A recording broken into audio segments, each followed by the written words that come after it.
Samuel 13 எடுத்துக்கொள்ளுங்க. இன்னொருவர் அப்போஸ்தல நடபடிகள் 13 22.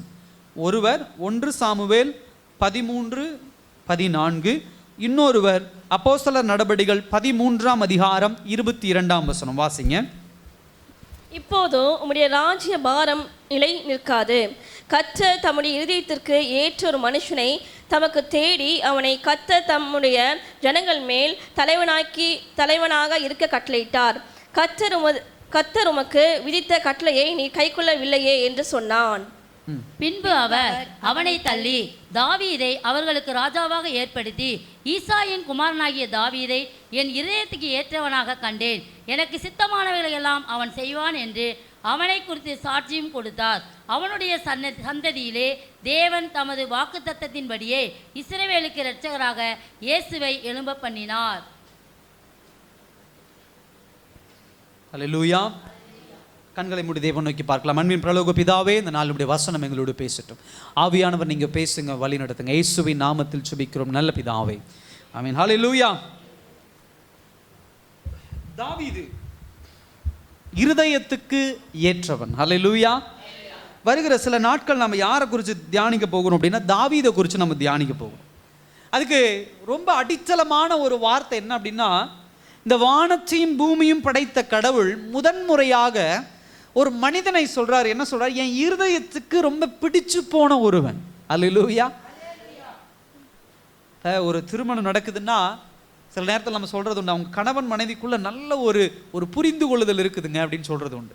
அதை தாண்டி நல்ல அன்பு இருக்குதுங்க அப்படின்னு சொல்றது. அதை தாண்டி சொல்லுவாங்க, என் இருதயத்துக்கு ஏற்ற கணவர், என் இருதயத்திற்கு ஏற்ற மனைவி அப்படிங்கிற ஒரு டயலாக்லாம் நம்ம விடுறது உண்டு. ஆனால் உண்மையாக அதுக்கு அர்த்தம் நமக்கு தெரியாது. அது அந்த நேரத்துக்கு ஒரு சந்தோஷத்தில் சொல்லிடுறோம்.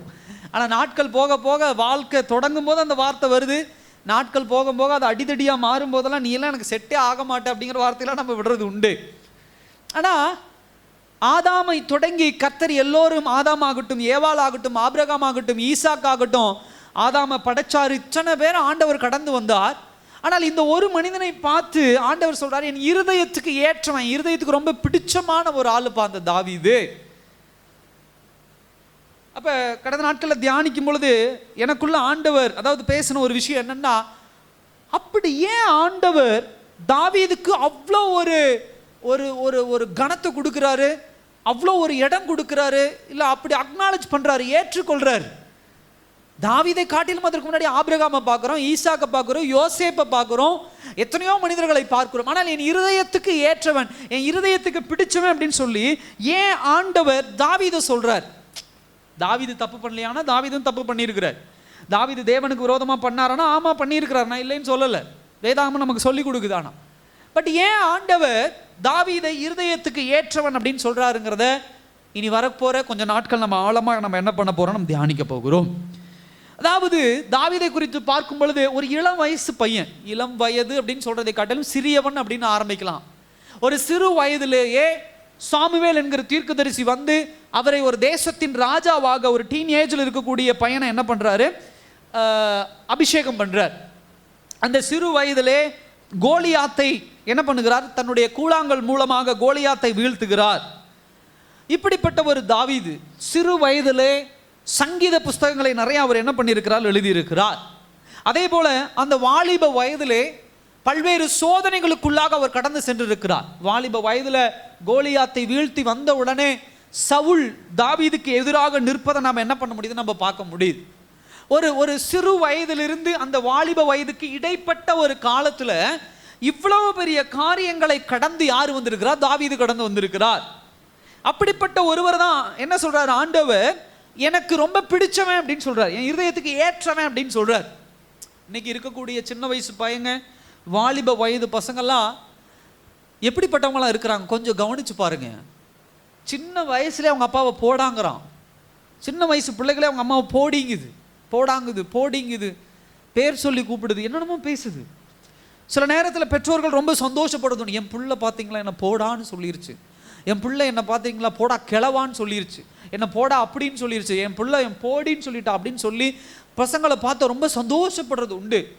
சில பிள்ளைங்க சின்ன வயசுல சொல்ல கிறுக்கேன் அப்படிங்க உங்க அப்பாவை பார்த்து உடனே குஷி ஆயிடுவார். இவர் என்ன ஆயிடுவாரு, சந்தோஷம். என் பிள்ளை என்ன பார்த்து கிறுக்கன்ட்டான் அப்படின்னு சொல்லி. இன்னைக்கு அப்படிப்பட்ட ஒரு உலகம்.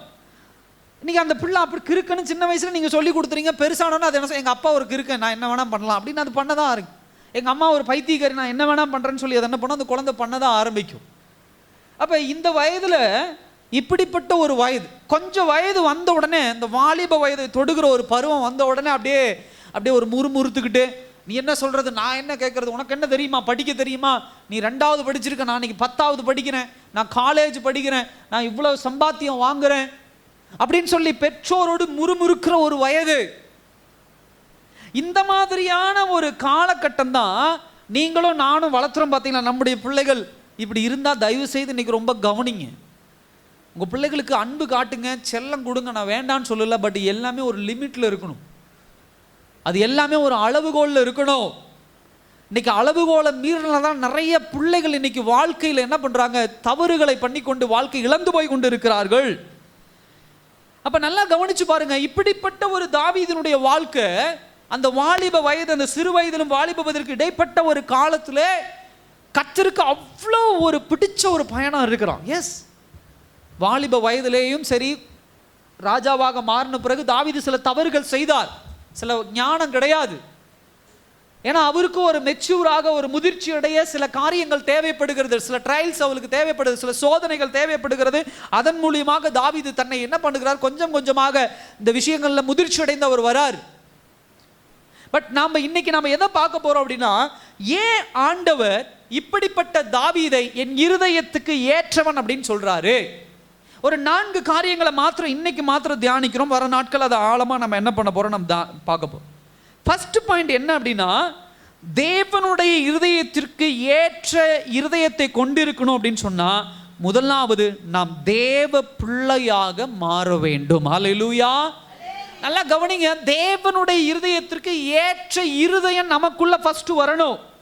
என்னுடைய இருதயமும் தேவனுடைய இருதயமும் சிங்க் ஆகுது அப்படின்னு சொன்னா என்ன அர்த்தம், கர்த்தர் என்ன நினைக்கிறாரோ அது என் இருதயத்தில் வெளிப்படணும். நான் என்ன நினைக்கிறேனோ அதை கர்த்தர் என்ன பண்ணும், புரிந்து கொள்ளணும். நல்லா புரிஞ்சுக்குங்க.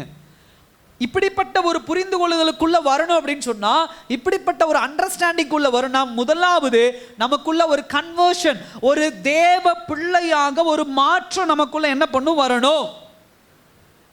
இப்ப இந்த பாயிண்ட்ல ரொம்ப நீங்க கவனிக்க வேண்டிய விஷயம் அப்படின்னு சொன்னா, பாஸ்டர் கர்த்தருக்கு பிடிச்சவனா நான் மாறணும் அப்படின்னு சொன்னா நான் என்னென்ன செய்யணும் அப்படின்னு ஒரு கேள்வி உண்டு. முதலாவது அதெல்லாம் பின்னாடி பாயிண்ட்ல பார்ப்போம். ஆனா ஃபர்ஸ்ட் பாயிண்ட் என்ன தெரியுமா, நான் தேவனுடைய இருதயத்துக்கு ஏற்றவனாக இருக்கணும் அப்படின்னு சொன்னா, நான் செய்யற எந்த காரியமோ, நல்லா கவனிங்க, ஃபர்ஸ்ட் பாயிண்ட் நான் சொல்றது, நான் செய்யற எந்த காரியமோ எனக்கு கிரெடிட் கொடுத்துறாது. நான் இப்படி இருந்ததுனால தான் கர்த்தர் என் மேல நேசம் வச்சிருக்கிறாரு, நான் இப்படி இருக்கிறனால தான் நான் ஆண்டவருடைய பிள்ளையா மாறிட்டேன். இன்னைக்கு நம்ம இங்க நீங்க உட்கார்ந்து இருக்கிறீங்க, நான் இங்க இருக்கிறேன், இங்க இத்தனை பேர் நம்ம இருக்கிறோம். இப்ப ஆண்டவருடைய பிள்ளையா நம்ம மாறி இருக்கிறோம், பரலோக நாளைக்கு நமக்கு சொந்தம் சொல்றோம். இப்படிப்பட்ட ஒரு ஸ்டேட்டஸ்ல, இப்படிப்பட்ட ஒரு நிலைமையில இருக்கிற நீங்களும் நானும் ஒரு பெருமையா ஒரு வார்த்தை சொல்லிக்க முடியுமா,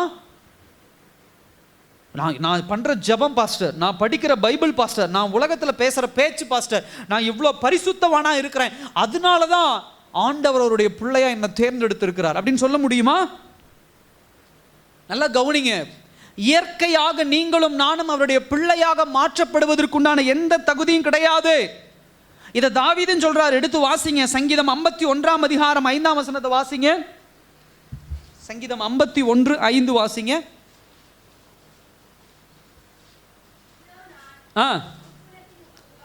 எதுல உருவானேன், துர்க்குணத்தில் உருவானேன், பாவத்தில் கர்ப்பம் தரித்தாள், என் தாய் என்னை பாவத்தில் கர்ப்பம் தரித்தாள். சொன்னது தாவீது. சோ தாவீதும் ஆரம்ப காலகட்டத்தில் பார்க்கிறோம், இயற்கையாகவே பாவத்தில் இருந்து பிறந்த ஒரு மனிதன், அவன் ஒன்றும் இல்லை என்பதை அவன் உணர்றான். அப்ப நீங்க புரிந்து கொள்ள வேண்டிய விஷயம்னா, நான் ஆண்டவருடைய பிள்ளையா இன்னைக்கு மாறி இருக்கிறேன், இல்லை நான் மாறணும் அப்படின்னு சொன்னா, என்னுடைய இயற்கையாக நான் பிறந்ததிலிருந்து கிடைத்த ஒரு வரமோ இல்லை இயற்கையாக எனக்குள்ள இருந்த குணம் சொல்லி பெருமையா நம்ம பேசிக்க முடியாது. நாம் எல்லோருமே பாவத்தில் இருந்து பிறந்தவர்கள். இந்த உலகம் சில நேரத்தில் பெருமையாக பேசிக்குது, நான் அந்த ஜாதியில் பிறந்தேன், நான் அந்த குடும்பத்தில் பிறந்தேன், நான் அந்த இதில் பிறந்தேன், நான் இவ்வளோ வசதியான இடத்துல இருந்து பிறந்தேன் அப்படின்னு சொல்லி பெருமை பேசிக்கிறது. இது எல்லாம் அழிந்து போகிற விஷயங்கள். இதில் ஒன்று கூட பிரயோஜனம் இல்லை, எல்லாம் குப்பை. அதே சமயத்தில் நீங்களும் நானும் ஆண்டவருடைய பிள்ளையா மாறிட்டோம், தேவ பிள்ளையா மாறிட்டோம் அப்படின்னு சொன்னால் முதலாவது ஒரு காரியத்தை நீங்களும் நானும் புரிந்து கொள்ள வேண்டும். நான் தேவ பிள்ளையாக மாறினது யாரோ ஒருவராலோ அல்லது என்னுடைய திறமையாலோ கிடையாது. சில நேரத்தில் நம்ம பெருமையாக பேசிக்கிறது உண்டு. நான் காலையில் 3 மணிக்கு ஜெபிக்கிறேன், நான் 50 தடவை பைபிள் வசனம் வாசிக்கிறேன், போறப்பெல்லாம் ஜெபிக்கிறேன், இதனால தான் கர்த்தர் என்ன அவருடைய பிள்ளையா தேர்ந்தெடுத்திருக்கிறார், என் குடும்பத்தை அவருடைய பிள்ளையா தேர்ந்தெடுத்திருக்கிறார் அப்படின்னு பெருமை பேசுறது உண்டு. இயற்கையாகவே நீங்களும் நானும் பாவத்திலே பிறந்தவர்கள். இயற்கையாகவே நீங்களும் நானும் தேவனுக்கு விரோதமான செய்கைகளை செய்கிறவர்கள். இயற்கையாகவே நீங்களும் நானும் சுய சித்தத்தையும் சுய விருப்பத்தையும் நாடுகிற ஒரு பிள்ளைகள். இயற்கையாக இந்த உலகத்தில் நமக்கு கிடைக்க வேண்டிய ஒரு காரியம் என்ன தெரியுமா? நியாய தீர்ப்பு, தண்டனை மாத்திரம்தான் கிடைக்கணும், வேற எதுவும் தகுதி இல்லை நீங்களும் நானும். இப்படிப்பட்ட நிலைமையில் இருக்கிற நீங்களும் நானும் தேவ பிள்ளையாக மாறணும் அப்படின்னு சொன்னா ஃபர்ஸ்ட் அது எங்கிருந்து தொடங்கணும் அப்படின்னு சொன்னா தேவனிடத்திலிருந்து தொடங்கணும். அல்லேலூயா. தாவீது தேவனுடைய பிள்ளையாக மாறினதற்கு முதல் கிரெடிட், முதல் கனமும் மகிமையும் யாருக்கு கொடுக்கணும்? தாவீது அவங்க அப்பாவுக்கு கிடையாது, தாவீது அவங்க அம்மாவுக்கு கிடையாது, தாவீது பிறந்த அந்த குலத்துக்கு கிடையாது, இல்ல தாவீது பிறந்த ஊருக்கு கிடையாது. தாவீது தேவனுடைய கிருபை. அது முதல் கிரெடிட், முதல் கனத்தை யாருக்கு கொடுக்கணும்? தேவனுக்கு தான் என்ன பண்ண கொடுக்கணும். அப்ப நல்லா கவனிச்சுக்கோங்க, தேவ பிள்ளையா நீங்களும் நானும் மாறணும் அப்படின்னு சொன்னா முதலாவது தேவனுடைய கரம் நம்முடைய வாழ்க்கையில செயல்படணும். சில நேரத்தில் நம்ம பெருமையா சொல்றது நான் ஆண்டவரை ஏற்றுக்கொண்டேன் அப்படின்னு சில நேரத்தில் சொல்றோம். சில நேரத்தில் ஆண்டவரை நான் தேர்ந்தெடுத்தேன் அப்படின்னு சொல்றது உண்டு. நான் ஏசப்பா கிட்ட நெருங்கி வந்தேன், நான் தான் ஏசப்பா கிட்ட ஒப்பு கொடுத்தேன், நான் ஞானஸ்தானம் எடுத்தேன், நான் திருவிருந்து எடுத்தேன், இப்படிலாம் சொல்றது உண்டு. இல்லை, இது எதை தெரியுமா? சரியான புரிந்து கொள்ளுதல் இல்லாதவர்கள் தான் இப்படி பேசுவாங்க. நான் ஆண்டவர்கிட்ட போனேன், நான் அதிகாலையில் எழுந்து ஜெபிச்சேன், நான் பைபிள் படித்தேன். ஆவிக்குரிய வாழ்க்கையில எல்லா விஷயத்துக்கும் முதலாவது யாருக்கு மகிமையை கொடுக்கணும், கனத்தை கொடுக்கணும்? கர்த்தருக்கு கொடுக்கணும். கர்த்தர் என்னை தேடி வந்தார், கர்த்தர் என்னை ஞானஸ்தானம் எடுக்க வைத்தார், கர்த்தர் இந்த மாதத்தில் எனக்கு திருவிருந்து எடுக்க வைத்தார், கர்த்தர் 3 மணிக்கு என்னை எழுப்பி அவர் ஜெபிக்க வைத்தார், கர்த்தர் என்னை வேதவசனம் படிக்க வைத்தார், என்னுடைய ஆவிக்குரிய வாழ்க்கையை கர்த்தர் ஆசீர்வதிக்கிறார் என்று என்றைக்கு நீங்க புரிஞ்சுக்க ஆரம்பிக்கிறீங்களோ, என்றைக்கு உங்களை நீங்களே ரெகக்னைஸ் பண்ண ஆரம்பிக்கிறீங்களோ, அப்பொழுதுதான் கர்த்தர் உங்களை தேர்ந்தெடுத்திருக்கிறார் என்பதை நீங்க புரிந்து கொள்ள முடியும். கர்த்தர் என்னை தேடி வந்தார் என்பதை நீங்க என்ன பண்ண முடியும்? புரிந்து கொள்ள முடியும்.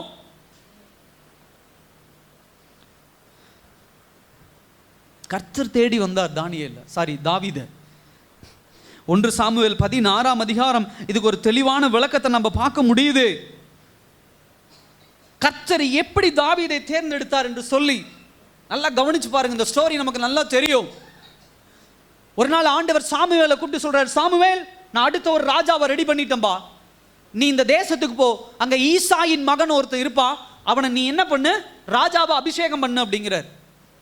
உடனே சாமுவேல் அதிகாலையில் எழும்பி அவர் அபிஷேகம் பண்றதுக்கு கையில எண்ணெயோட கிளம்புறார். கிளம்பி போய் ஈசாய் கிட்ட போறார். ஈசாயை கண்டுபிடிச்சு போறார். ஈசாய், உன்னுடைய பிள்ளைகள் எல்லாம் வர சொல்லு அப்படிங்கிறார். ஈசாய்க்கு 3 பிள்ளைகள் நினைக்கிறேன், மொத்தம் 4 பிள்ளைகள், அதுல 3 பிள்ளைகள் வராங்க. ஈசாய் சாமுவேல் சொன்ன உடனே ஈசாய் 3 பிள்ளைகளை வர சொல்லு அப்படின்னு சொல்றார். நல்லா கவனிச்சு பாருங்க. சாமுவேலுடைய இருதயத்துல பார்த்த உடனே ஒரு எண்ணம் தோண்டிருச்சு, இந்த 3 பிள்ளைகள்ல எவனா ஒருத்தன் தான் யாரு ராஜாவாக போறான். சாமுவேலுடைய இருதயம். 2வது, சாமுவேல் அப்படிங்கிற ஒரு பெரிய தீர்க்கதரிசி, அந்த ஊர்ல ரொம்ப பிரபலம் அடைந்த ஒரு ஆள். அவர் தம் பிள்ளைகளை பார்க்கணும்னு ஈசாய் கிட்ட சொன்ன உடனே பெத்த அப்பனுக்கு எப்படி இருக்கும்? சந்தோஷமா என்ன பண்ணுவோம்? உங்க வீட்டில் ஒரு 4 குழந்தைங்க இருக்காங்கன்னு வச்சுக்கோங்களேன், 4 பிள்ளைங்க இருக்காங்க. அப்போ திடீர்னு நம்ம ஊர் முதலமைச்சர் வரார் உங்கள் வீட்டுக்கு. என்ன பண்ணுறாரு சொல்லுங்க? முதலமைச்சர் வரார். வீட்டில் சேரை போட்டு உட்கார்ந்த உடனே, எப்போ அவங்க பிள்ளைகளை எல்லாம் வர சொல்லுங்கன்னா நீங்கள் என்ன பண்ணுவீங்க?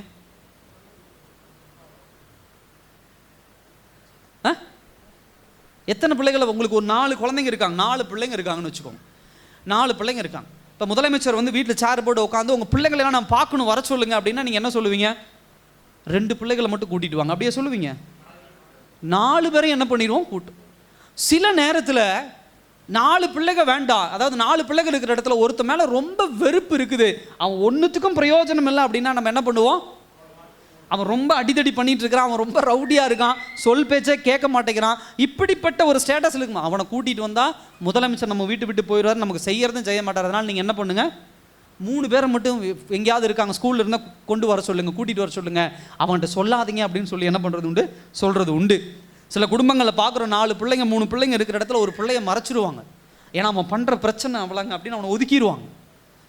ஆனால் தாவீது அப்படி தப்பு பண்ண ஆள் கிடையாது. ஆனால் ஈசாய் என்னன்னே தெரியல, தாவீதின் மீது அப்படி ஒரு நாட்டம் இல்லாத ஒரு மனுஷன். அல்லேலூயா, சத்தமாக சொல்லுங்க, அல்லேலூயா சொல்லுங்க. ஈசாய் தாவீதின் மீது ஒரு நாட்டம் இல்லாத ஒரு மனுஷன்.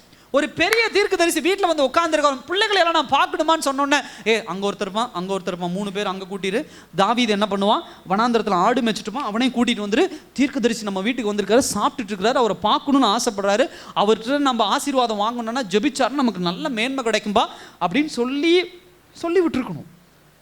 ஆனால் 3 பசங்களை மாத்திரம் கொண்டு வந்து நிறுத்துறாரு. சாமுவேலுக்குள்ளே ஒரே சந்தோஷம், இந்த 3 பசங்க நல்லா, ஏன்னா 3 பேர் எதில் இருக்காங்க? இராணுவத்தில், மிலிட்ரியில் இருக்கானுங்க, நல்லா நல்லா நல்லா ஹைட் வெயிட்டாக இருக்கானுங்க, நல்லா உடம்பு நல்லா புஜபல பராக்கிரம் உள்ளவனாக இருக்கானுங்க, நல்லா சண்டை போடுற ஆளாக இருக்கிறாங்க. சாமுவேல் பார்த்தோன்னு, அப்பா அந்த 3 பசங்களில் ஒரு பையன் நல்லா ராஜாவா தகுதியாக உடையவன்பா அப்படின்னு நினைக்கிறான். இப்படி தீர்க்கதரிசியாலும் ஒதுக்கப்பட்டவன், தன் சொந்த தகப்பனாலும் ஒதுக்கப்பட்டவன், ஆனால் யார் அவனை தேர்ந்தெடுத்திருக்கிறா? ஹல்லேலூயா. இந்த உலகம் உங்களை வெறுத்து ஒதுக்கினாலும், உங்கள் குடும்பம் உங்களை வெறுத்து ஒதுக்கினாலும், உங்களை சுற்றி உள்ளவர்கள் உங்களை வெறுத்து ஒதுக்கினாலும், என்ன காரணத்திற்கு உங்களை வெறுத்து ஒதுக்கி இருந்தாலும், கர்த்தர் உங்களை தேர்ந்தெடுத்திருக்கிறார்னு சொன்னா அதுக்கு தடையா யாரும் என்ன பண்ணிட முடியாது? வந்துட முடியாது. ஹல்லேலூயா. அப்ப தேவ பிள்ளையா நீங்களும் நானும் இன்னைக்கு மாறி இருக்கிறோம். எங்க அப்பா ரட்சிக்கப்படலை, எங்க அம்மா ரட்சிக்கப்படலை, என் குடும்பம் ரட்சிக்கப்படலை, என்னுடைய உறவினர்களாம் ரட்சிக்கப்படலை, அவங்க ரட்சிக்கப்படலை, இவங்க ரட்சிக்கப்படலை, ஆனா நான் ரட்சிக்கப்பட்டிருக்கேன், நான் தேவ பிள்ளையா மாறி இருக்கேன் அப்படின்னா கர்த்தர் என்னை தேர்ந்தெடுத்திருக்கிறார். அல்லேலூயா. அவருடைய விருப்பத்தை செய்ய, அவருடைய சித்தத்தை செய்ய கர்த்தர் என்னை தேர்ந்தெடுத்திருக்கிறார். இதுதான் ஃபர்ஸ்ட் பாயிண்ட். சகோதர சகோதரி, ரொம்ப கவனிக்க வேண்டிய ஒரு விஷயம் அதுதான். தேவனுடைய தேர்ந்தெடுத்தல் உங்களை என்னையும் தேடி வந்திருக்கு. உங்களை என்னை அவர் தேர்ந்தெடுத்திருக்கிறார், அவர் பக்கம் அழைச்சி வச்சிருக்கிறார், அவர் பக்கம் நெருக்கி வச்சிருக்கிறார் அவர். இதே சமயத்தில் இன்னொரு ராஜா அங்கே இருக்கிறார், யாருன்னா சவுல். நீங்கள் கொஞ்சம் கம்பேர் பண்ணி பாருங்க, சவுளையும் தாவீதையும் கவனிச்சு பாருங்க. சவுல் யார், எப்படிப்பட்ட ஒரு மனுஷன் அப்படின்னு சொன்னால், அவனுடைய நல்ல கோத்திரமுடைய ஒரு மனுஷன், நல்ல புஜபல பராக்கிரம் உள்ள ஒரு மனுஷன், உண்மையா கர்த்தரை பற்றி ஓரளவுக்கு அறிந்த ஒரு மனிதன். இப்படிப்பட்ட சவுலை தான் கர்த்தர் முதலாவது ராஜாவாக தேர்ந்தெடுக்கிறார். ஆனால் அப்படி தேர்ந்தெடுக்கப்பட்ட சவுல் தேவனுக்கு விரோதமாக மாறுகிறான். புதிய ஏற்பாடு புத்தகத்தில் பார்க்குறோம், சில விதைகள் எதில் விழுந்துச்சு? முள்ளுள்ள இடங்களில் போய் என்ன பண்ணுச்சு? விழுந்துச்சு. அதே போல தான் சவுல் முள்ளுள்ள இடத்துல விழுந்த ஒரு விதை போல வளரும்போது அவனுக்குள்ள வளர்ந்த சுய விருப்பம், சுய பெருமைகள் எல்லாம் அவனையே கொன்று போட்டுச்சு. அவனையே அந்த ராஜ்யத்திலிருந்து அவனை தூக்கி என்ன பண்ணுச்சு? இறக்கி போட்டுச்சு. இன்னும் சொல்ல போனா அபிஷேகம் பெற்றவன். நீங்க வீட்டில் போய் வாசித்து பாருங்க, 1 சாமுவேல் 10ஆம் அதிகாரம் 9ஆம் வசனத்திலிருந்து 10ஆம் வசனம் பார்க்கிறோம். பரிசுத்த ஆவியானவர் யார் மேல இறங்கினார்? சவுல் மேல என்ன பண்ணார்? இறங்கினார்.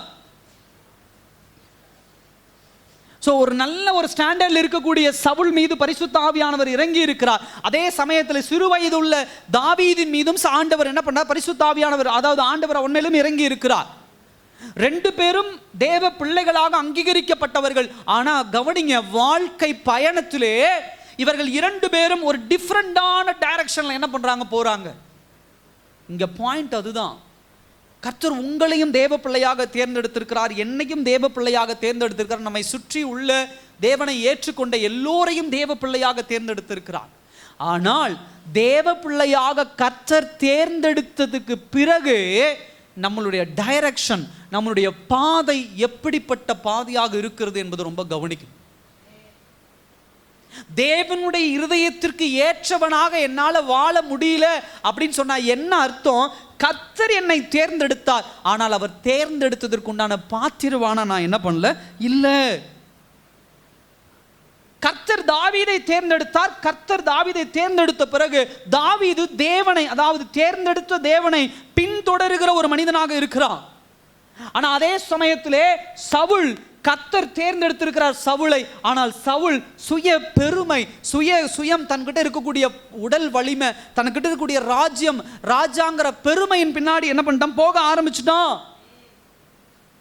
கர்த்தர் தாவீதை தேர்ந்தெடுத்திருக்கிறார், ஆனால் அவன் முழு கனத்தையும் முழு மகிமையும் கர்த்தருக்கு கொடுக்கிறான். ஆனா கர்த்தர் சவுலையும் தேர்ந்தெடுத்திருக்கிறார், ஆனால் அவன் கனத்தையும் மகிமையும் சுயமாக்கி கொள்ள, சொந்தமாக்கி கொள்ள முயற்சி செய்து கொண்டிருக்கிறான். இதுதான் வித்தியாசம். ஏன் சவுல் தேவனுடைய இருதயத்திற்கு ஏற்றவனாக இல்லை, ஏன் தாவீது தேவனுடைய இருதயத்துக்கு ஏற்றவனாக இருக்கிறான் அப்படின்னு சொன்னா இதுதான் அர்த்தம். தேவ பிள்ளையாக கர்த்தர் நம்மை தேர்ந்தெடுத்ததற்கு பிறகு சுயத்தின் பின்னாடி ஓடி விழுந்து போனவன் சவுல், தேவ சித்தத்தின் பின்னாடி ஓடி ஜெயத்தை பெற்றுக்கொண்டவன் தாவீது. ஹல்லேலூயா. இதனால தான் ஆண்டவர் தன் இருதயத்துக்கு ஏற்றவன் அப்படின்னு சொல்லி யாரை சொல்றாரு, தாவீது சொல்றார். கர்த்தர் ஒவ்வொருவரையும் ஒவ்வொரு விதமா தேர்ந்தெடுத்திருக்கலாம். நல்லா கவனிங்க, தேர்ந்தெடுத்தது எப்படி வேணா தேர்ந்தெடுத்திருக்கலாம். ஆனா ஆண்டவர் ஒரு மனுஷனை தேர்ந்தெடுத்துட்டாருன்னா அவருடைய விருப்பத்தை அவங்களுடைய வாழ்க்கையில நிறைவேற்ற செயல்படுவார். உதாரணத்துக்கு பேதுருவை பார்க்குறோம். சாதாரண கடற்கரையில் போய் நின்று பேதுரு என் பின்னாடி வான் கூட்டு போயிடுறார். மத்தேயு பார்க்குறோம், வா என் பின்னாடி வான் கூட்டு போயிடுறார். இந்த மாதிரி சீஷர்களை கர்த்தர் தேர்ந்தெடுத்து கொண்டு இருந்தார். ஆனா சவுல், அதாவது பவுலை கர்த்தர் எப்படி தேர்ந்தெடுத்தார்? ஒரு தமஸ்கு பட்டணத்துக்கு போகும்போது மிகப்பெரிய ஒளி வந்து அடிக்குது, கண்ணு குருடா போகுது. அந்த நேரத்தில் ஆண்டவர் வந்து ஏன் என்னை துன்பப்படுத்துகிற, சவுளே சவுளே ஏன் என்னை துன்பப்படுத்துகிறாய் என்று சொல்லி பேச ஆரம்பிக்கிறார். நீங்க யார் ஆண்டவருக்கு என்னை துன்பப்படுத்துகிற? இயேசு நானே என்று சொல்லி ஒரு வித்தியாசமான எக்ஸ்பீரியன்ஸ். இன்னைக்கு அப்படிதான் நீங்களும் நானும், இங்க உட்கார்ந்துருக்கிற ஒவ்வொருவரும், இந்த சத்தியத்தை கேட்கிற ஒவ்வொருவரும் வித்தியாசமான முறையிலே தேவ பிள்ளையாக தேர்ந்தெடுக்கப்பட்டிருக்கலாம். ஆனா கவனிங்க, எல்லோரும் தேவ பிள்ளையாக தேர்ந்தெடுக்கப்பட்ட பிறகு தேவ சித்தத்திலே பயணம் பண்ணுகிற பிள்ளைகளாக நாம் என்ன பண்ண வேண்டும், இருக்க வேண்டும். ஹல்லேலூயா. இதுதான் முதல் பாயிண்ட். ஸோ சுய காரியங்களை திருப்திப்படுத்துகிற பிள்ளைகளாக நாம் என்ன பண்ணக்கூடாது, இருக்கக்கூடாது.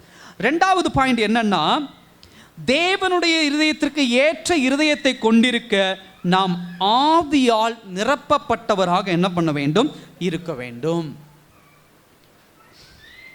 நல்லா கவனிங்க. ஃபர்ஸ்ட் தேவ பிள்ளைன்னு பார்த்துட்டோம். ரெண்டாவது தேவனுடைய இருதயத்துக்கு ஏற்ற பிள்ளையா இருக்கணும் அப்படின்னு சொன்னா பரிசுத்த ஆவியால் நிரப்பப்பட்ட பிள்ளைகளா என்ன பண்ணணும், இருக்கணும். வேதாகமத்தில் வாசிக்கிறோம், அப்போஸ்தலர் நடபடிகள் 2ஆம் அதிகாரத்தில் தான் நம்ம தியானிக்கிறோம். பரிசுத்த ஆவியானவர்கள் மேல் வீட்டறையிலே நிரந்தரமாக இந்த பூமியில் வராரு. நிரந்தரமாக வந்து ஒவ்வொருவருக்குள்ளும் தன்னுடைய அபிஷேகத்தை என்ன பண்றாரு, கொடுக்கிறார். ஆனால் பழைய ஏற்பாடு புத்தகத்தில் நீங்கள் பரிசுத்த ஆவியானவர் எப்படி பார்க்க முடியும் அப்படின்னு சொன்னால், எப்போ தேவைப்படுறாரோ அப்போ இறங்கி வருவார், அவர்களுக்குள்ளே இறங்குவார், ஒரு பலனை கொடுப்பார், அந்த காரியத்தை அவங்க என்ன பண்ணுவாங்க, செய்து முடிப்பாங்க. நிறைய பேரை நம்ம பார்க்க முடியுது. சிம்சோன் ஒரு மிக சிறந்த ஒரு உதாரணம். அது சிம்சோனுக்குள்ளே எப்பயுமே பரிசுத்த ஆவியானவர் கிடையாது. ஒரு தேவைப்படுற நேரத்தில் பரிசுத்த வேதவசனத்தில் வாசிக்கிறோம், ஆவியானவர் அவர் மேல் ரூபமா என்ன பண்ணார், பலமா இறங்கினார். ஒரு பச்சை தாடை எலும்பு எடுத்து அத்தனை பேர்த்தை என்ன பண்றான், கொன்று போடுகிறான். ஸோ ஆவியானவர் பழைய ஏற்பாடு புத்தகத்தில் எப்படி பார்க்க முடியுது, ஒரு ஸ்பெஷல் டாஸ்கை, ஒரு சிறப்பு வேலையை செய்வதற்காக, சிறப்பான காரியங்கள் செய்யப்படுவதற்கு அந்த நேரத்திற்கு ஆவியானவர் என்ன பண்றாரு, இறங்குறார்.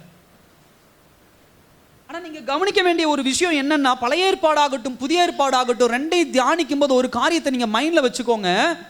பரிசுத்த ஆவியானவர் நமக்குள்ள வந்துட்டார் அப்படின்னு சொன்னா அவரை நாம் தக்க வைத்துக் கொள்ள வேண்டும். நமக்குள்ள பரிசுத்த ஆவியானவர் நிலையாக இருக்கணும் அப்படின்னு சொன்னா நாம் தேவனுக்குள்ளே நீதி உள்ளவனாக, பரிசுத்தம் உள்ளவனாக நம்ம நடக்கும் பொழுதுதான் ஆண்டவர் நமக்குள்ள என்ன பண்ணுவார், நிலையா என்ன பண்ணுவார், இருப்பார். அல்லேலூயா. தீர்க்கதரிசியாகிய சாமுவேல் தாவீதை அபிஷேகம் பண்ணும் பொழுது, தாவீது மீது எண்ணெய் ஊற்றி அபிஷேகம் பண்ணும்போது பரிசுத்த ஆவியானவர் தாவீதின் மீது இறங்கினார். நம்ம வாசிக்கிறோம் அந்த பகுதியில்.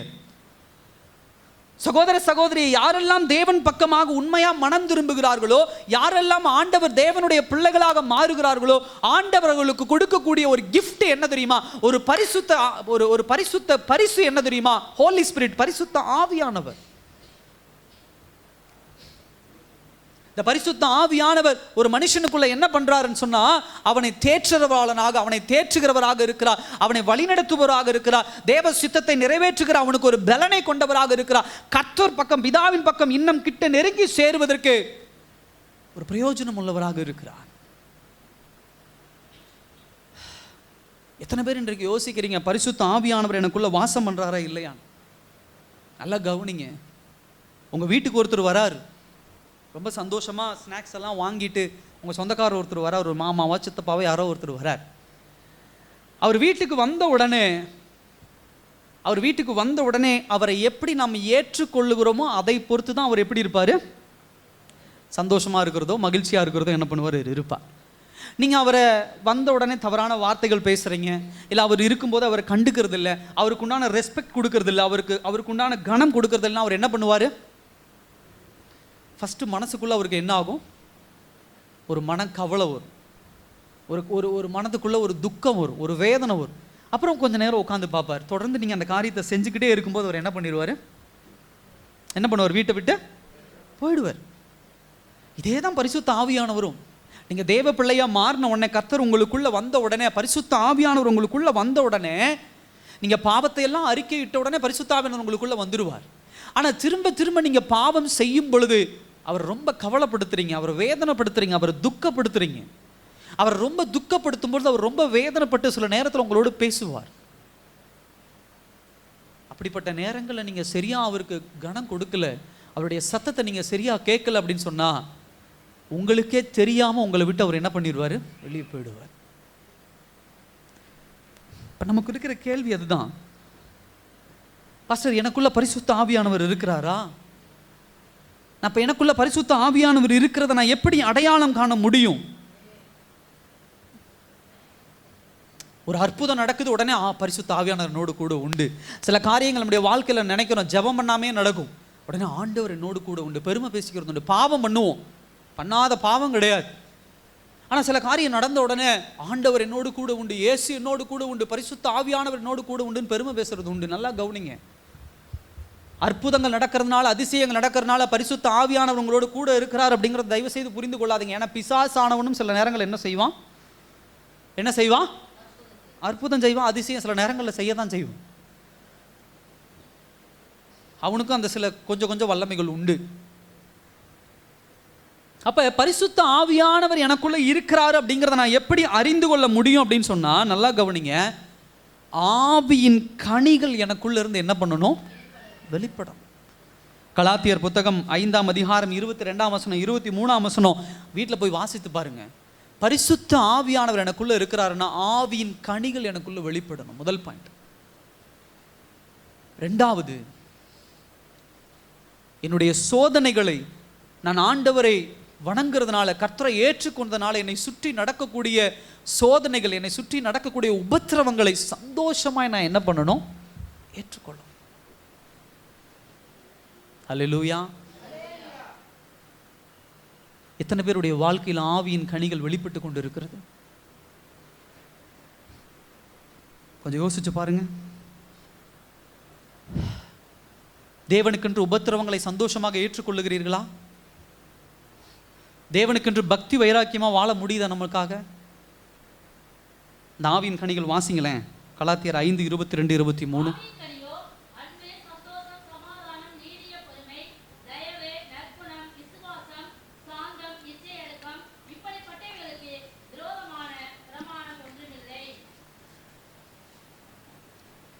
அல்லேலூயா.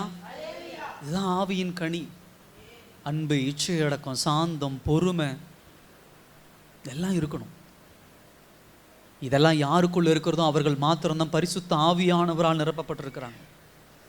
என் பேர் கிறிஸ்டின் பேர், வண்டியில் கிறிஸ்துவின் பேர் ஒட்டியிருக்கிறேன், என் வீட்டில் வசனம் மாட்டியிருக்கிறேன், அற்புதம் நடக்குது, அதிசயம் நடக்குது, பணம் சம்பாதிக்கிறேன் பாஸ்டர் நல்லா, இதெல்லாம் வச்சு ஆவியானவர் என்னோட கூட இருக்கிறார் அப்படின்னு நம்ம சொல்லிட முடியுமானா இல்லை. இந்த ஆவியின் கனிகள் என்னைக்கு என் வாழ்க்கையில் வெளிப்படுகிறதோ அப்போதான் பரிசுத்த ஆவியானவர் எனக்குள்ள வாசம் பண்ணுகிறார். இந்த கனிகள் வெளிப்படலைன்னா பரிசுத்த ஆவியானவர் எனக்குள்ள இல்லை. எப்பொழுது ஆவியின் கனிகள் நமக்குள்ளிருந்து வெளிப்படுகிறதோ அப்பொழுதுதான் தேவ இருதயத்திற்கு ஏற்ற பிள்ளைகளாக நம்ம இருக்க முடியும். அல்லேலூயா. இது ரெண்டாவது பாயிண்ட். மூன்றாவது பாயிண்ட் என்ன அப்படின்னா, தேவனுடைய இருதயத்திற்கு ஏற்ற இருதயத்தை கொண்டிருக்க நாம் தேவனோடு தனியாக நேரத்தை செலவிட வேண்டும். அல்லேலூயா. எஸ், கர்த்தருக்கு தனியாக நேரத்தை என்ன பண்ணணும்? செலவிட வேண்டும். நல்லா கவனிச்சு பாருங்க. தாவீதினுடைய அப்பா சாமுவேல் வந்திருக்கிறாருன்னு சொல்லி ஒரு தூதனை, அதாவது இந்த போய் இந்த தகவலை சொல்லுப்பா அப்படின்னு சொல்லி யாருக்கு அனுப்புறாரு அப்படின்னு சொன்னால் தாவீதுக்கு அனுப்புறாரு. அப்படி அனுப்பும் பொழுது ஒரு அந்த சொல்கிறதுக்கூடிய ஆள் வந்து தாவீதில் சொல்கிறான், எப்பா உங்கள் அப்பா கூப்பிட்றாருப்பா அப்படின்னு சொல்லி என்ன பண்ணுறாரு சொல்கிறார். நீங்கள் உதாரணத்துக்கு அந்த வசனத்தை கூட எடுத்துக்கொள்ளுங்க. 1 சாமுவேல் 16ஆம் அதிகாரம், 1 சாமுவேல் 16. எனக்கு கொஞ்சம் நல்லா புரியும், எல்லாரும் அந்த வசனத்தை எடுத்துக்கொள்ளுங்க. இப்போ 1 சாமுவேல் 16 பார்க்குறோம்.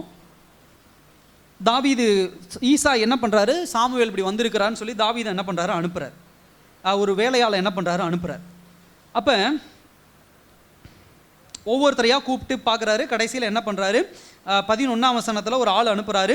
12ஆம் வசனம் பார்க்குறோம், அவனை அனுப்பித்து அவனை அபிஷேகம் பண்ணு அப்படின்னு சொல்கிறாரு. அப்பொழுது சாமுவேல் தைல கொம்பை எடுத்து அவன் சகோதரன் நடுவில் அபிஷேகம் பண்ணினான். நாள் முதற்கொண்டு கர்த்தருடைய ஆவியானவர் தாவீதின் மேல் வந்து என்ன பண்ணார், இறங்கினார். சாமுவேல் எழுந்து எங்கே போயிட்டான், ராமாவுக்கு என்ன பண்ணிட்டான், போயிட்டான். இப்போ நல்லா கவனிக்க வேண்டிய விஷயம் என்னென்னா, 6ஆம் அதிகாரம் 16ஆம் அதிகாரம் 13ஆம் வசனத்தில் அவன் எங்கே போயிட்டான், ராமாவுக்கு போயிட்டான். இப்போ தாவீது எங்கே போயிட்டான், 19ஆம் வசனம் வாசிங்களேன். ஆ ஆ ஆ ஆ ஹல்லேலூயா. நல்லா கவனிங்க. 13ஆம் வசனத்தில் தாவீதை வந்து சாமுவேல் வந்து ஒரு அபிஷேகம் பண்ணி சாமுவேல் ராமாவுக்கு போயிட்டாரு. தாவீது என்ன பண்ணிட்டாரு, ஆடு மேய்க்க மறுபடியும் போயிட்டார். இப்போ இந்த இடத்துல தான் நீங்கள் ரொம்ப கவனிக்க வேண்டிய விஷயம். சாமுவேல் தீர்க்கதரிசி தாவீது கிட்ட தெளிவாக சொல்லிட்டாரு, இங்கே பாருப்பா, நீ தான் இனிமேல் ராஜா, கர்த்தர் உன்னை அபிஷேகம் பண்ணியிருக்கிறார். ஒரு புதுவித அபிஷேகம் என்ன பண்ணுது, இறங்குது. இப்படி ஆனதுக்கப்புறம் நீங்களும் நானும் என்ன பண்ணுவோம்,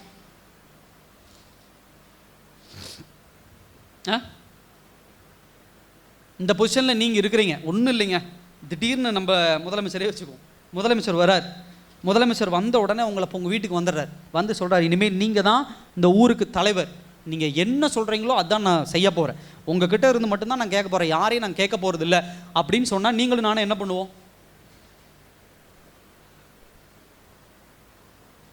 என்ன பண்ணுவீங்க, சந்தோஷப்படுவீங்க. அதுக்கப்புறம்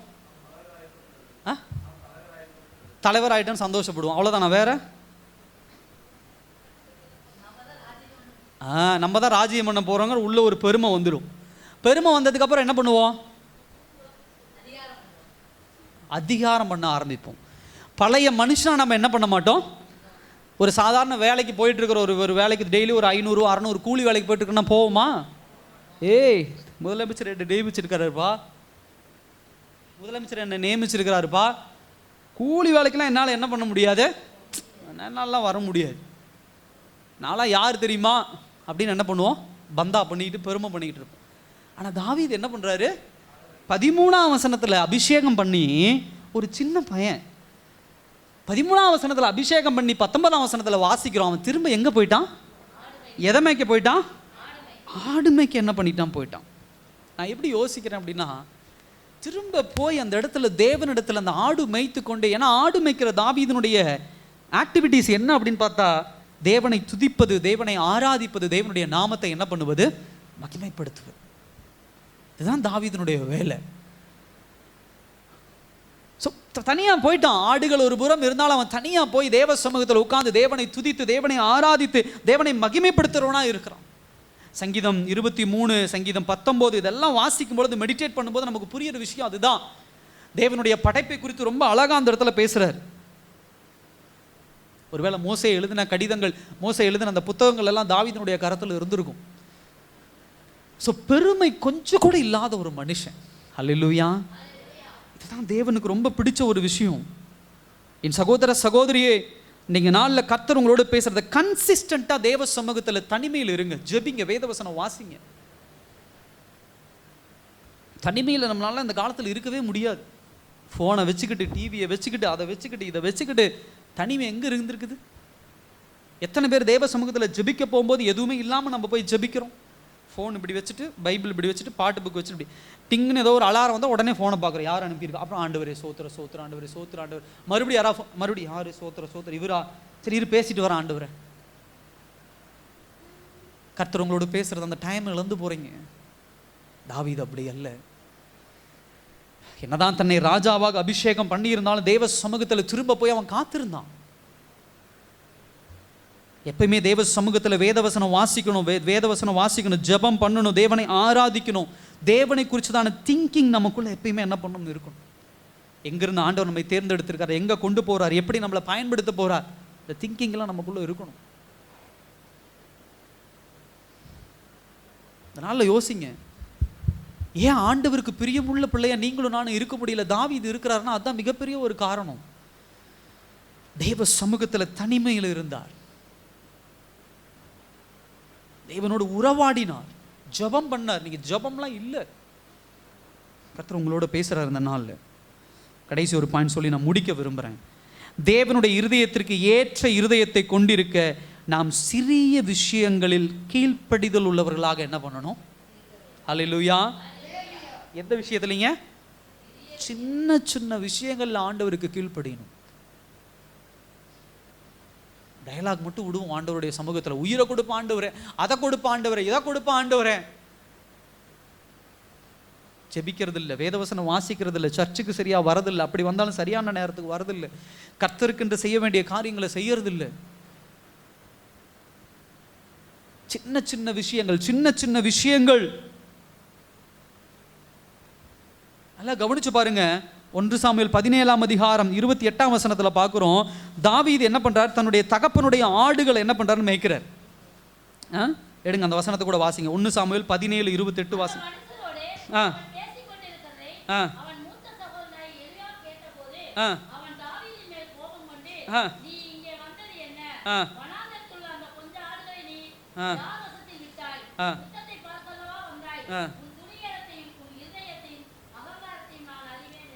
ஹல்லேலூயா. இந்த வசனத்தை பாருங்க. தாவீதினுடைய சகோதரர்கள் எப்படி தாவீதை கிரிட்டிசைஸ் பண்றாங்க, எப்படி தாவீதை என்ன பண்றாங்க? கேவலப்படுத்துறாங்க.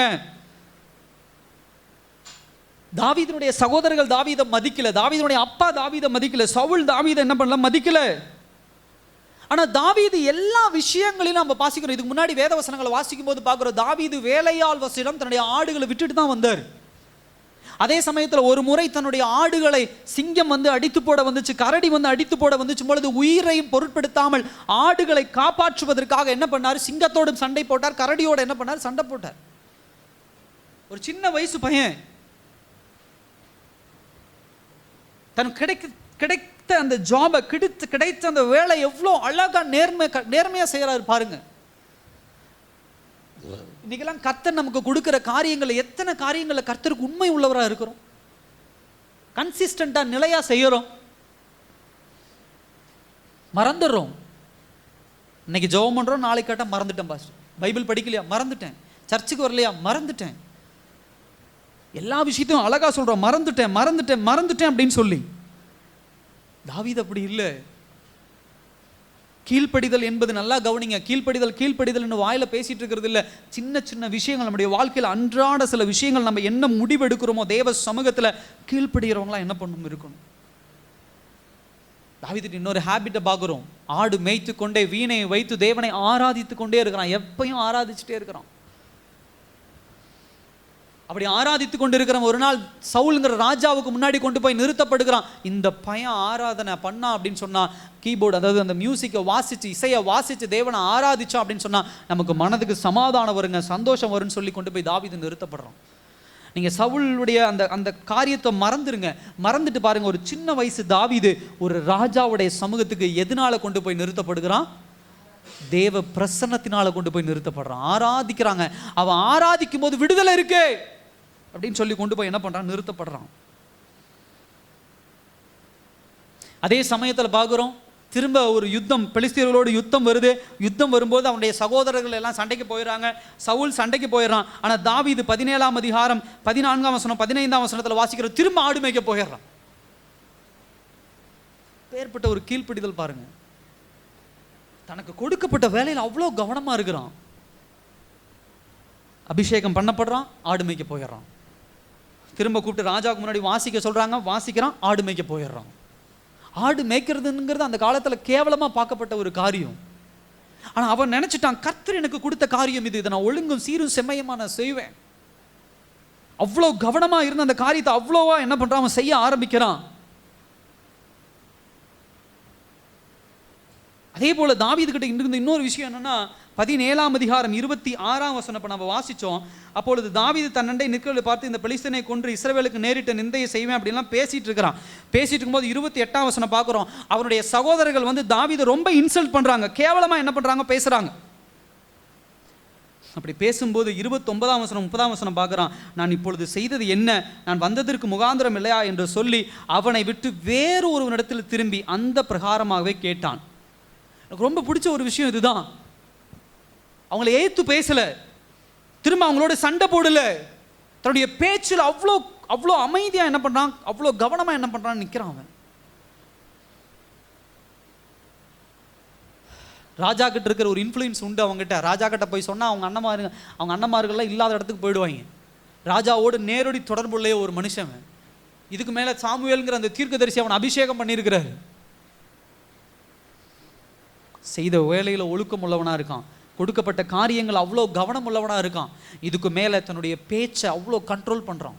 ஏற்று பேசலாமில்ல தாவீது, நீ என்னடா பேசுறது, நீ யாரா முத பேசுறதுக்கு, பேசலாமில்ல, பேசலை. சின்ன சின்ன விஷயங்கள் நம்முடைய வாழ்க்கையில் ஒபீடியண்ட்டாக கீழ்ப்படிதலோடு இருக்கணும். என் சகோதர சகோதரியை, சில விஷயங்களுக்கு நம்ம கவனம் கொடுக்கறது இல்லை.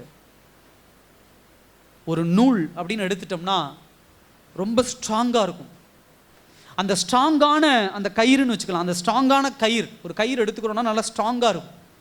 எப்படி அந்த கயிறு ஸ்ட்ராங்காக மாறுது சொல்லுங்க, நீங்கள் தான் சொல்லணும். ஒரு கயிறு எப்படி ஸ்ட்ராங்காக மாறுது? ஒரு நூல் இருந்தால் உங்களுக்கு செஞ்சு காட்டிடுறான். நிறைய நூல்கள் பிணைக்கப்பட்டிருக்கும் போது அந்த கயிறு என்ன பண்ணுது, ஸ்ட்ராங்காக நல்லா பலனுள்ளதாக மாறு. சின்ன சின்ன விஷயங்களில் தேவனுக்கு நீங்கள் கீழ்ப்படிய அது ஒவ்வொரு நூல். அது அப்படி ஒவ்வொரு நூலாக இணைஞ்சு இணைஞ்சு இணைஞ்சு இணைஞ்சு தான் அது ஒரு ரோப், அதாவது ஒரு கயிறு, அது மாதிரி ஒரு ஸ்ட்ராங்கை என்ன பண்ணுது, கொடுக்குது கர்த்தருடைய சமூகத்தில். தாவீது சிறு வயதிலிருந்து ஒவ்வொரு நூலா அந்த கீழ்ப்படிதல் மூலியமா சேர்த்து தான் அவன் ராஜ்யபாரத்தில் போய் உட்காரும் போது கர்த்தருடைய இருதயத்துக்கு ஏற்றவனாக அவன் மாறுறான். திடீர்னு ஒரு நாள்ல எல்லாமே நடந்துராது, திடீர்னு ஒரு நாள்ல எல்லா காரியமும் சாதிச்சிட முடியாது. சின்ன சின்ன காரியங்கள். நீ தேவ பிள்ளைகள், நம்ம சின்ன சின்ன காரியத்துக்கு முக்கியத்துவம் கொடுக்கறதில்ல. உங்கள் மனைவியிட்ட பேசும்போது, உங்கள் கணவர்கிட்ட பேசும்போது, உங்கள் பிள்ளைகள்கிட்ட பேசும்போது, உங்கள் முதலாளிகள்கிட்ட பேசும்போது, இன்னொரு இடத்துல ஒரு ஆண் ஒரு பெண் இடத்துல பேசும்போது, ஒரு பெண் ஒரு ஆண் இடத்துல பேசும்போது, எல்லா நேரத்திலும் ரொம்ப கவனமாக இருக்கணும், ரொம்ப கவனமாக இருக்கணும். கீழ்ப்பிடிதலோடு பேசணும், சரியான வார்த்தையை பேசணும். ஒரே நாளெல்லாம் நீங்களும் நானும் பரிசுத்தவானா ஆயிர முடியாது. ஒரு நைட்டில் நான் பரிசுத்தவான் முடியவே முடியாது. கொஞ்சம் கொஞ்சமாக இந்த மாதிரியான காரியங்களில் பலப்பட்டு தான் பரிசுத்தவானா மாற முடியும். இதனால தான் ஆண்டவர் தாவீதை தன்னுடைய இருதயத்துக்கு ஏற்றவனா கொண்டு வந்தார். ஹல்லேலூயா. 4 பாயிண்ட் சொன்னேன். முதலாவது தேவ பிள்ளையாக மாறி இருக்கணும். 2வது பரிசுத்த ஆவியானவரால் என்ன பண்ணியிருக்கணும், நிரம்பி இருக்கணும். 3வது தேவனோட தனியாக அதிக நேரங்களை செலவிடணும். 4வது சிறிய காரியங்கள், கீழ்ப்படிதல் சிறிய காரியங்களில் கீழ்ப்படிதல் உள்ளவனாக இருக்கணும். இந்த 4 பாயிண்டை மனதில் வைத்துக் கொள்ளுங்க. இதுதான் தேவன் இருதயத்துக்கு ஏற்ற இருதயமாக நம்முடைய இருதயத்தை வணைந்து கொள்ள முடியும். எல்லாரும் கண்களை மூடலாமா இந்த நாளில்?